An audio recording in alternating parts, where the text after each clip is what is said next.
자, 그럼 올겨울 2차 대유행 가능성이 있는지 따져보기 전에 먼저 정은경 질병관리본부장의 말부터 들어보겠습니다. 유행과 완화를 반복하다가 겨울철이 되면 좀 더 바이러스가 생존하기 좋아지고 또 밀폐된 그런 환경으로 접어들기 때문에 대유행으로 이어질 가능성이 있다라고 보고 있습니다. 자, 강동 기자, 정 본부장 말은 코로나19가 완전히 종식되기는 어렵다 이런 뜻인가요? 그렇습니다.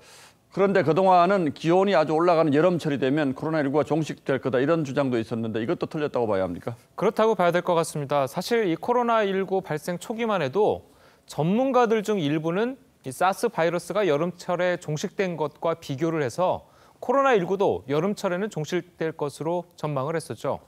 자, 그런데 최근 프랑스의 연구 결과를 보면 코로나19 바이러스가 약 60도씨에서 1시간 동안 있어도 생존했다는 결과가 있고요. 또 미국의 국립과학원도 이 기온과 습도가 높아져도 코로나19 확산세는 약해질 것 같지 않다. 이런 결론을 냈었습니다. 예, 뭐 최근 싱가포르의 사례만 봐도 그렇죠. 예. 결국 계절과는 관계가 없다는 거죠. 예, 그렇습니다.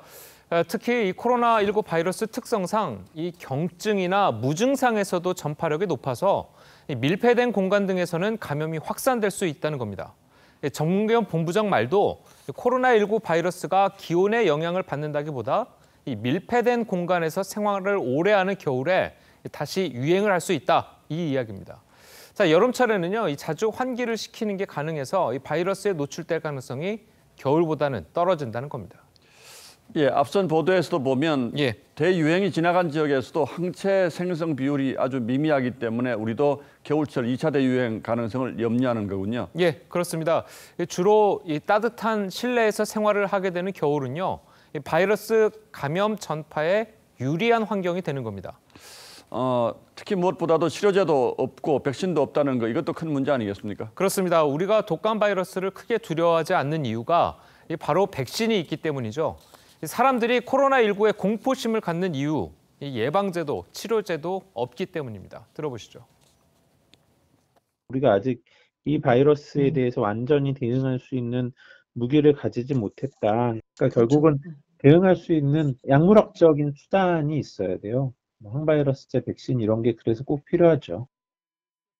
물론 개인 위생에도 더 신경을 써야겠습니다만 보다 근본적으로는 치료제나 백신 개발에 박차를 가하는 수밖에 없겠군요. 예. 예, 강동원 기자 잘 들었습니다.